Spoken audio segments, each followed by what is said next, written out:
Okay, Star Wars Retrospective 2, Star Wars Episode 2, Attack of the Clones, came out in, when did this movie come out? 2002, right? Mm-hmm. What are our thoughts? A lot. It's a lot. Yeah, it is a lot. There's certainly, I think we talked about with Phantom Menace, there's not a lot going on in Phantom Menace. Right. And you certainly feel that at times in Attack of the Clones, where just nothing is happening, or maybe more accurately, we're focusing on areas where nothing is happening, Right. where things are happening, we're just not seeing them. Mm-hmm. But it does feel less slow, I would say, than Phantom Menace. Yeah, it That's moves fair. a little more, I Because of think. the editing. Yeah. Definitely. Editing and Yeah. such. Mm. The Camino has a lot going on. We get to really see the clones born in this movie, Oh, yeah. right? Which is interesting. Definitely. I think we all agree that anything with Obi-Wan in this movie is pretty good, pretty solid stuff. Absolutely. Yeah. Yes. It's the best stuff. I'm trying to think of other pros. It's I hard have a to. couple written down, if you'll allow me to consult my 5 pages of notes. What I really genuinely liked about the movie was how the Force is applied through different people.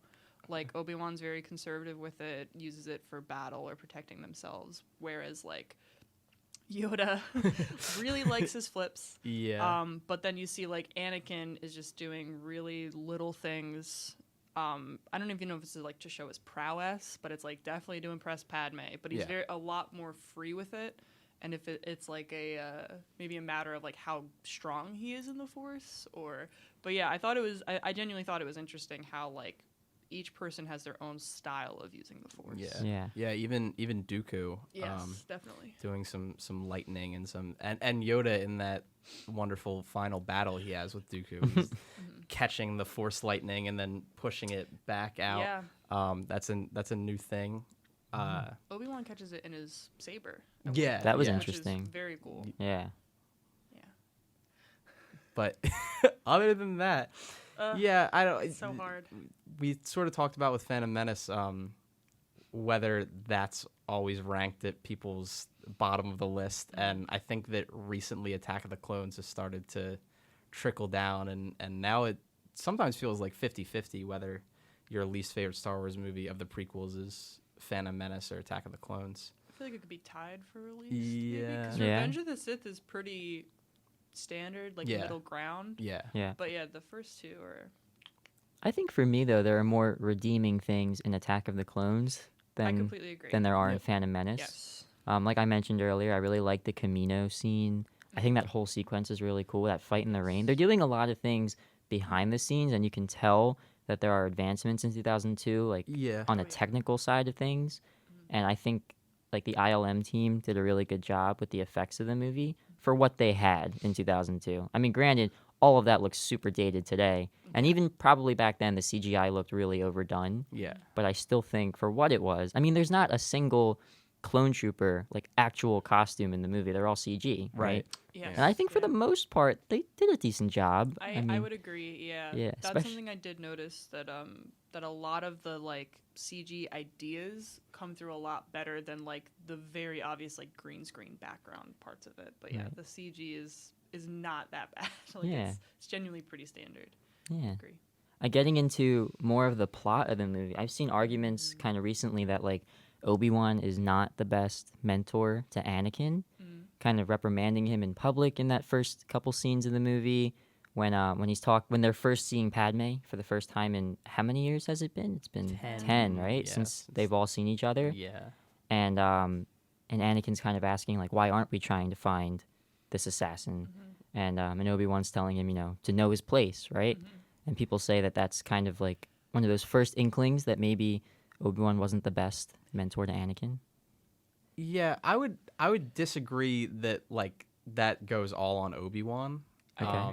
I think that Anakin in this movie is incredibly difficult to deal with with Yes. anybody that comes into contact with him, and I think that's I don't think it's the fault of any one person. I think it's partially the writing and partially Hayden's performance of the writing. It's very hard to elevate Yeah. like what he had. That's true. And the way he plays it is very like brash and And then part of it is Anakin's character, and you have to like, with what they were trying to do with the prequels, is they do want to shadow that darkness and the hot-headedness and the impulsiveness, but it doesn't work when you don't have a strong script. So No, That's true. No, Yeah. and it feels like these prequels, if you want to like really be able to look back on the original trilogy and like feel Anakin's redemption at the end, you should be able to like Anakin Yes. in the prequel movies. And Yeah. from the get-go, I mean, I haven't seen Phantom Menace in a while, but from the get-go in Attack of the Clones, like, I don't think Obi-Wan was reprimanding him for kind of speaking out like against orders. It was more like he was very personally invested in Padme, and Yeah. and Obi-Wan was like, maybe Don't be. don't do that if you're Right. trying to be a Jedi. yeah, That's a good point.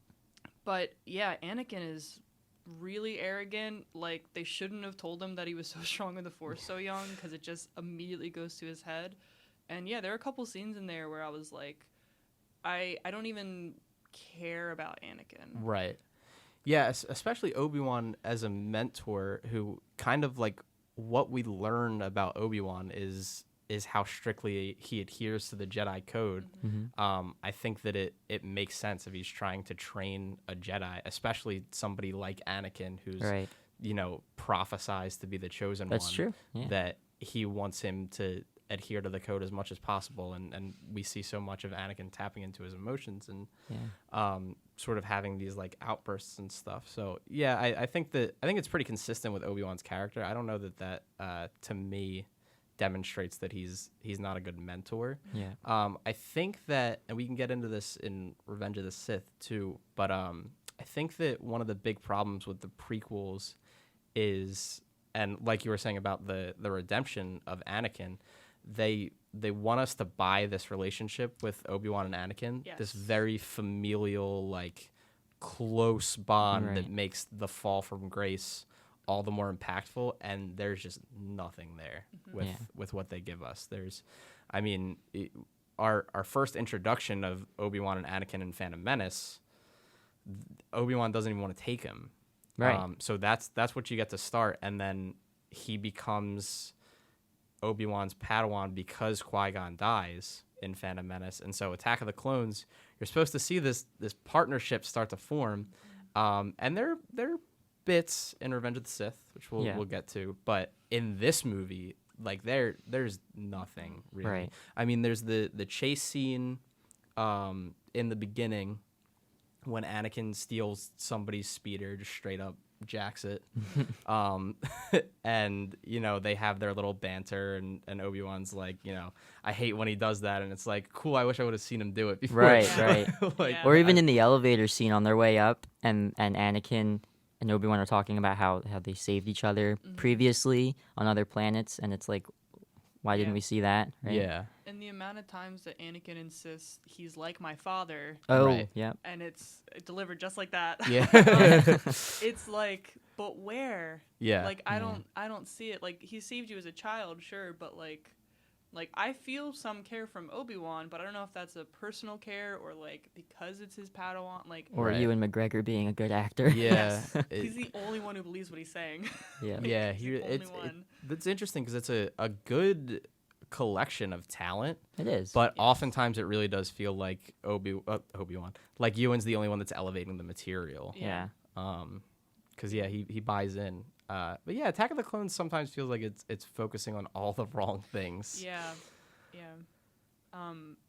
I really would love to talk about the editing in this movie. Okay. I think the editing is, I don't want to use the word atrocious because it's a very strong word, but a lot of the movie, and this is like typically how Star Wars movies get split up. There's like Luke, and then there's like Han and Leia, and there's always like 2 or 3 plots going on. Right. The 2 plots that we're following in Attack of the Clones is like Anakin and Padme, and then whatever Obi-Wan is doing, which is easily the more interesting story. 'Cause Yes. It's actually the plot of the movie. Yeah. And there are these horrendous, like, you can almost hear a director going, and cut, and then they hold for 2 more seconds, and then they go to the next, they screen wipe.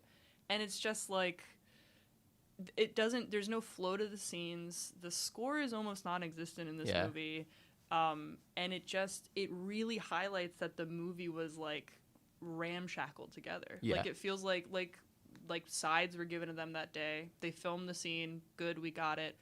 Okay, and then they forget to take off like 2 extra seconds at the end. Right. It's really bad editing. I Well, was really surprised. And Sam, you brought this up kind of off camera that the movie was really rushed too, right? The Rushed, script was yes. super rushed, and Yeah. that doesn't exactly help Yeah. when you have George Lucas writing it. Right. Yeah. Who, as we mentioned before with Phantom Menace, even Yeah. he has mentioned he's really bad at Yeah. writing scripts. Yeah, and it was co-written by a guy named Jonathan Hales, I think his name was. And I was reading about it earlier, and he said that they finished the script like 3 days before production, so all of the pre-production, the sets, the costumes, the like call sheets,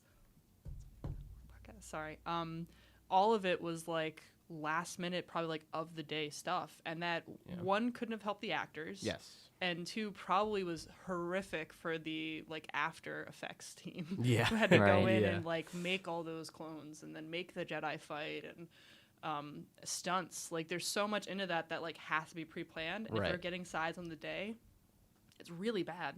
Like Yeah. Yeah, and I think that prequels in general, and I really feel it with Attack of the Clones, has really interesting political commentary that isn't effectively communicated to the audience.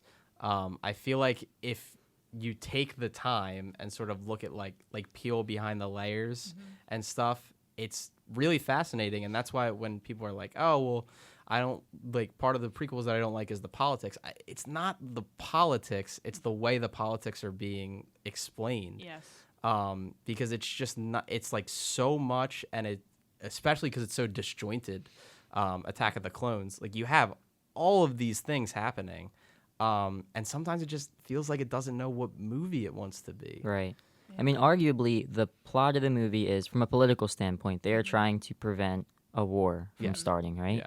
So it's interesting that you mentioned that because, I mean, you look at things like the Camino scene where we get the introduction of the clones, Yeah. which is an entire army. We're building a massive army. Yeah. Right. And on the in the name flip of war side of that, prevention. I mean, you have Padme trying to, I guess, do diplomatic things on Naboo, where she's hiding out, and they're trying to prevent this war. And then the Chancellor's in the mix too, and he's a whole another topic that we can get into. Yeah.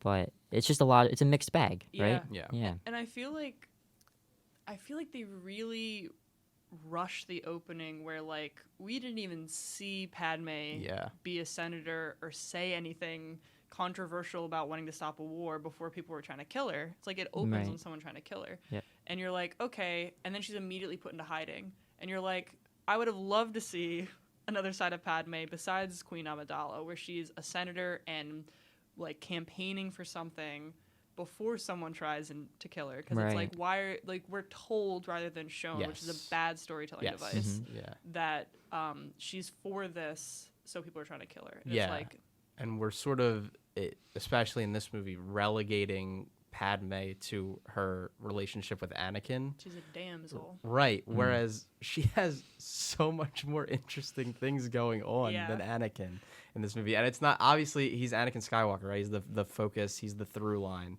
The rise and fall of Anakin Skywalker is the story of the first 6 Star Wars movies. That's all well and good, but like that doesn't mean that Padme takes a back seat, you know? Like she has fascinating things going on, and you know, she could have her own movie to Yeah. talk about what's going on with her, and it's all kind of by the wayside Yeah. Yeah. in favor of rolling around in the Naboo grass. Yeah, and arguably she has a not more important role than Anakin, but if she is to be, because we know like where this outcome fell in Revenge of the Sith, Yeah. like she has to be a political entity while she falls in love with someone who's eventually going to go bad, and she also is the catalyst for his fall, which is Right. what they tell us. Right. Like she is hugely important to the plot of the entire, like not just the Clone Wars as a senator, but also to the rise and fall of Anakin Skywalker. Yeah. So it's like, why is she like, Anakin, you're breaking my heart? And it's Revenge of the Sith. Yeah. Right. Right. It feels bad. It feels weird. Yeah, frustrating. And again, that's it's part writing. it's not Natalie. No, It's definitely certainly not. Oh, Natalie no. Portman. Yeah, well, that's another Um, thing. Like, there are talented people working on this Yeah. movie. Christopher Lee is in this movie. Yeah. Christopher Lee is in this movie. Yeah. Samuel L. Jackson's in this movie. He gets a good line. This party's over Oh, on he's great. Geonosis. Yeah, Christopher Lee is living it up Oh, too. yeah. Oh, I yeah. can tell in every frame of Dooku, he is having the time of his life, Yeah. which I am here for. Talking about good things in this movie, I love Christopher Lee as Count Dooku. I think he's Choose scenery. fantastic. Yeah. Yeah, his interrogation scene on Geonosis with Obi-Wan. Yeah. He's not even there to intimidate him. He just Yeah, knows. so- He's yeah. just letting Obi-Wan know, like, I got you. Yeah. And you're going to lose. It's good. So It good. is. Really good stuff. Yeah, But- that's what it and that's we sort of touched on it, but like the fight with Yoda, it's bad visually, I think, because Yoda's doing all these flips and CGI and stuff, and it's all there, but I also feel like it's really uncharacteristic. Like, I don't think if I'm imagining Yoda in a lightsaber battle, and this movie's the first time we see Yoda use a lightsaber. He doesn't use one in the original trilogy.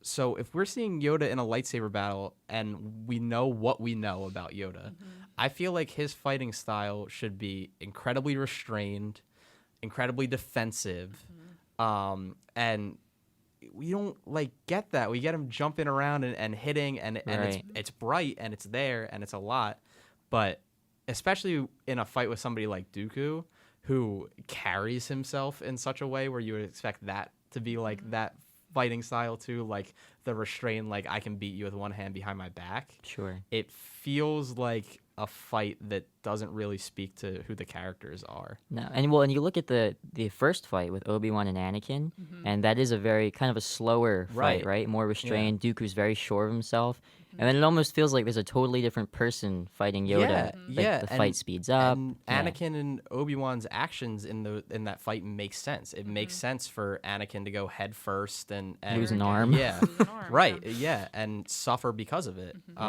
But the Yoda thing, I don't like it. Yeah, and I think we see that in both the original trilogy and the sequel trilogy, that the lightsaber fights are always more interesting when there's a personal Yes. connection Yes. in there. Even before we knew that Darth Vader was Anakin Skywalker, that original lightsaber fight in A New Hope, you can tell that there's history there. Right. There's something going on.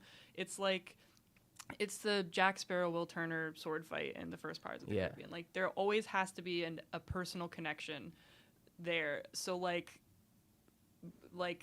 Yoda flipping around fighting Dooku is flashy and cool, but like you said, there's no character to it. There's no substance there. There's Yeah. nothing for the audience to like go from other than just that was a cool fight. Right. Yeah. Sure. And upped choreography doesn't. It's not a placeholder for storytelling depth. Right, right. So every lightsaber battle in the original trilogy has weight, and every lightsaber battle in the sequel trilogy has weight. Yes. And I feel like, in most of the prequels, obviously we're just talking about Attack of the Clones here. There is a good lightsaber fight in Revenge of the Sith. Yes, a Yeah. very That, good lightsaber yes, fight. that marries storytelling depth with choreography, and like that's is what why it you want, works, yeah. right?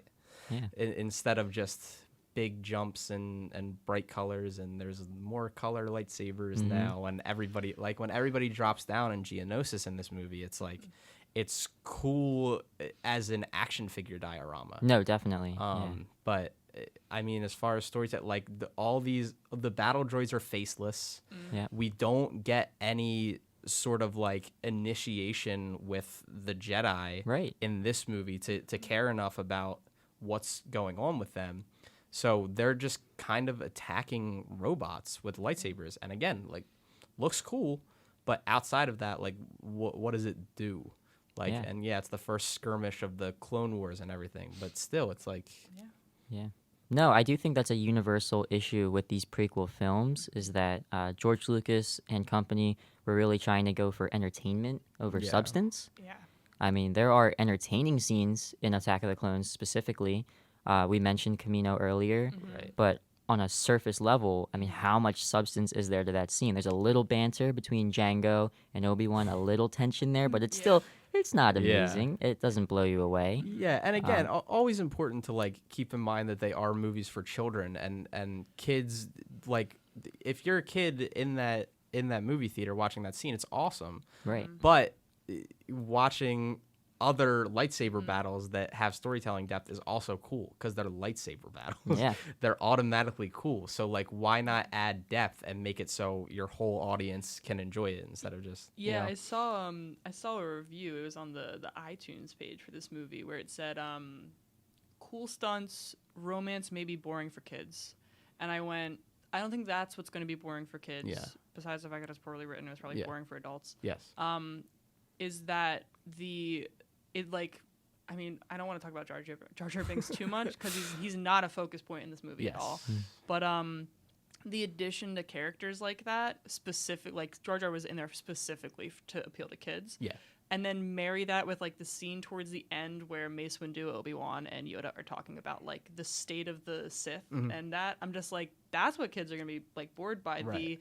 The marrying of the Clone Wars story and the rise of Darth Vader essentially is so distant from all the stuff that is supposed to appeal for kids. Yeah. Like, I don't know how kids could watch that movie and get anything from it. Right. I was 8 when I saw this movie. Right. And, like, yeah. And scenes like when Anakin finds out that his mother died, Right. Shmi, and he just savages a village Yeah. of Tusken Raiders, and you like, what are you supposed to feel there? Like, number one, kids aren't gonna like that. No. No. But moreover, like, yeah, we're supposed to see like Anakin tapping into the dark side, and that's great. But he just slaughters an entire village of beings in a universe where like we see all different alien races have people in both factions. Yes. So to see him, his mother is kidnapped and tortured, but to see him go and just murder an entire village of men, women, and children, and make them pay for crimes that they didn't necessarily do, is kind of brutal for a character you're supposed to be rooting for in these movies. Right. Because because of when these movies come out, Anakin is going to be Vader, doesn't mean you're supposed to be hurt when he becomes Exactly. Vader. Yeah. You're supposed to You don't connect want it with to him. happen. Right. Right. So like scenes like that are like, woof. Like you can have subtle like pulls to the dark side without being a serial killer. Yeah. Right. Yeah. Yeah. And I think that's probably what they were trying to do. That's probably what the Yeah. goal was. It's the execution Yeah, of it all just that doesn't doesn't work. I mean, I think we all kind of get the sense from the get-go with Anakin in this film that he is unbalanced. Yeah. That Very he's much so. dealing with a lot of emotions that he doesn't quite understand himself. I think Aiden gets that through in his performance. But it's the direction too and the writing. He isn't given a whole lot of good material to work with. Yeah. So it's tough. It's definitely hard when you have a script that's so mediocre. Yeah. Yeah, and on the writing, especially in the Padme and Anakin scenes, I understand it was probably more of a trope in the early 2000s, but he is so forceful and so pushy. And when she eventually is like, "Oh yeah, I love you too," I don't believe it. Right. Yeah. He's awful to her for so much of the movie. Yeah.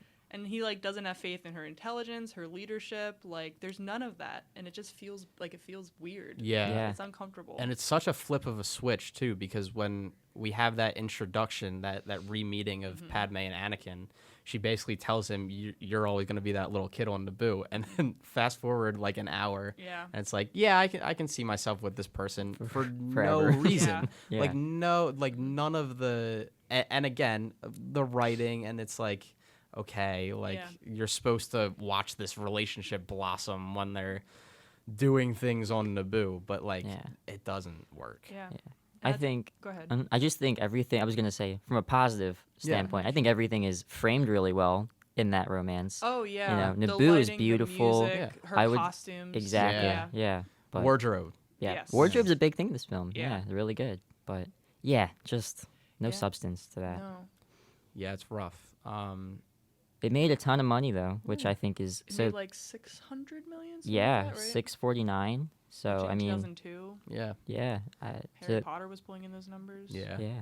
I mean, so there was still faith in these films, Oh. and fans were still coming to see them, Even which after is Phantom interesting. Menace. Yeah, absolutely. And I think that like the sentiment at the time, which is why I touched on in the beginning, like seeing it now being ranked towards people's bottom, like a lot of people have this as their worst ranked Star Wars movie, is I think that the overall sentiment after Attack of the Clones was, well, it's better than Phantom Menace. They improved on some things, and still they're hope. right. Yeah, Yeah. yeah, I agree. And there's still hope to continue this story because it was a trilogy. They knew the next one was coming. So Right. And and that's something I touched on in our first retrospective for Phantom Menace, that I do think that these prequel films get better as they go. yeah, You know, Absolutely. I agree. And I think Lucas took some of the fans' comments and opinions into account. I mean, we see less of Jar Jar in this movie. Yeah, I I don't certainly think- feel Significant that. Yeah. I don't think Yeah. that's by coincidence. Yeah. Yeah. So, That's why the script wasn't done in time. Because Right. You had to cut out every Jar Jar scene. Yeah. Like all of these key Jar Jar scenes, I had Yeah. to cut them out. it's definitely interesting. How about Jango Fett in this film, though? I mean, Oh man. the clone army is based off of him. Yeah. I think that's Well, I actually had a question about that. I know it's based off of him, but that one shot where they cut to like a clone's hands like eating something, and then they pan up, and that's not Not that his guy's face. face. That's Padme's assistant. Yeah, yeah. Oh, It's Padme's like the guy Right. who has that one eye patch. Yeah. What we see like after she leaves him. That's that guy, and I'm like, so is her assistant a clone? Is it like I'm almost positive that was that guy. I could go back and look because Yeah. I own the movie now on Yeah. my phone, but I swear I rewatched it like 3 times. And I'm like, I think that's her assistant, and it felt weird. I don't think so. I think they definitely look probably am similar, wrong, and I but- hear what you're saying for Yeah. sure. Because I literally just watched it Yeah, last night, but I don't know. it I was think weird. Star Wars canon though has it that Jango Fett is the template for the Yeah. clones, right? Yeah, So, before he's viciously murdered in front of his 9-year-old son. oh, Who picks up his dead dad's head? Head. does in the a head helmet? come That's out of the helmet though? There's a shadow of the head like splitting off. I'm praying that that's what happened. I because think he's just holding the helmet at that Okay. point. I'm pretty sure. When Mace slices, I Yeah, think the head slips out. give us the Yeah. head falling out of the helmet, you cowards. yeah, well, Ugh. my question is Avengers story Endgame. wise, like why do we need that sad backstory for Boba Fett? Yeah, Like we could have not seen Boba Fett and understood just by the name, Right. but Right. having a 9-year-old kid watch his dad's Yeah. head get cut off is really brutal, especially like you said for a kids movie. Yeah, yeah. So there's certain story things like that where I'm just like, this was obviously a device. Like Yeah. like Anakin, being the one who's protecting Padme is crap compared Yeah. like story wise. Like Yeah. why is Anakin definitely. the one who's protecting Padme? Like it Yeah. doesn't make any sense. Well, getting back to that, I think the smarter thing to do to make this film better overall would have been to have Obi-Wan and Anakin stay together. Thank Yeah. you. Then we get to Correct. build that relationship Yeah. a little bit more. Absolutely. Have them both be protecting Padme on Naboo and have some issues crop up Yeah. there. But it's that, and they do that with all 3 of these films. They're separated in all Yeah. of them. In the final scene of Phantom Menace, maybe Anakin could have been on the ground somehow, Yeah. helping with Obi-Wan and Qui-Gon. I don't know. It's just like we mentioned earlier. There's not enough of that relationship building between the 2 of them. We don't think they're brothers Yeah. at the end. You know. Yeah, and I think that fans sometimes have a tendency to fill in gaps with what Yeah. they want, and so like, if you're just looking at the Skywalker Saga films, that relationship holds no depth in A New Hope, and then you plug in like Clone Wars and Right. other material, and it's like, oh yeah, here's where they were together, and they were this is where the relationship was built, but like just on its own, like people who are just watching these movies generally don't want to have to do the homework of watching seasons upon seasons of a television show to Right. build. Yeah. And it's not so impossible a task that they couldn't have built that relationship in this film. So it does feel pretty odd to me. And it almost feels like there was for the prequel trilogy, just like a general roadmap. And like, this is where we start, this is where we're going to get, but not how we get there. Right. And I think that this film and overall the prequels in general really suffer because of it. Yeah, and I think this movie, in particular, just because it's the middle film, and with Star Wars associated, you think, well, this one's gonna be Yeah, the big one. Empire, Right. right? Right. I think this one suffers the most from like he knew where he wanted to start and he knew where he wanted to finish, And then along the way, I think he was like, well, what if we did this? I'm talking about George Lucas. Yeah. And no one told him, like, Yeah. no, it's not a good idea. Like, maybe we should stick to the story. Like, there's so many little things in there. Like, it is important to see Anakin Skywalker's mom, like, die. Mm-hmm. And sure, it's important to see him kill the Tusken Raiders. Sure. But, like, going back to Tatooine, seeing Beru and, like, why are all Yeah. this stuff? Like, it's just like, remember the Star Wars Exactly, original movies? yeah. It's like, I do actually. This is part of that. I understand. So much of that, and the Jango Fett thing too. It feels like fan service to an extent of people had this character in Boba Fett that has no story weight whatsoever in the original trilogy. I mean, and you can love Boba Fett, hate him. That's not the point. The point is that as he's presented to us in the original trilogy, he's nobody. Like, he's just a side character. He's a Captain Phasma. Right. Just a, Exactly. So, like, but because he looks cool, people sort of, like, attach themselves to him. And so this feels like we're going to give Boba Fett some weight. And it's like, it does, but, like, not in the original trilogy. the like scene where he hits the door and closes it on the Boba Fett costume, it killed me. I was like, do you remember Boba Fett? Yeah. It's like, yeah, I do.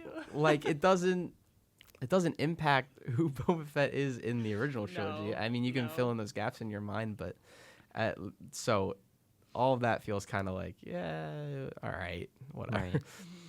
Yeah, there are definitely inconsistencies and a multitude of issues with Attack of the Clones.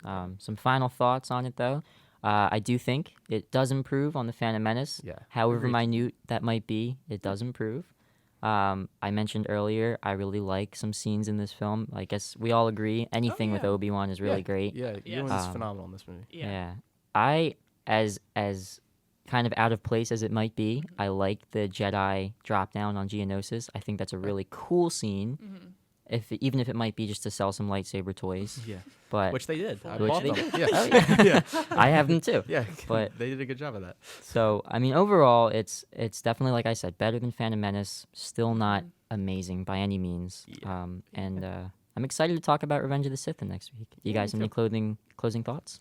Yeah. Similarly, Ewan's great, and I think that people were sort of starting to buy into what George was doing a little bit, and so it's definitely stronger in that sense. Like you said, like taking the notes, like there's not a ton of Jar Jar, and there's some interesting stuff with Palpatine. I think like watching his rise and like the puppeteering behind the scenes is interesting. But yeah, overall it's there. Yeah. But I Descriptor. I would agree that it's better than Phantom Menace. I think that a lot more is happening that you can sort of like latch on to, whereas Phantom Menace is a lot of like, it's a lot drier, a lot slower, for longer portions than Attack of the Clones, because Attack of the Clones has that too. But yeah. I feel pretty similarly. I'm gonna be the third person now to say that Ewan McGregor is outstanding in this movie. Yeah, shout out to Ewan. All the stuff on Camino where he's like just talking out of his butt because he's Yeah. like, oh yeah, of course we ordered making it up this on the clone fly, army the yeah. Jedis did. He's great, and it just makes me more excited for Kenobi. Yeah. I genuinely think there's a lot of good CG, like early 2000s CG in here. The costuming is fantastic. The script is trash. And I really wish like it had a second or maybe it did like a fifth and sixth pass at editing, just like to shave off some of those hard edges, because this movie is like 2 hours and 15 minutes, and I really think it could have been a tight like 140. Yeah. If it got off some of that fat, and it would have been like a lot smoother. The score would have felt better. So yeah, overall it's there.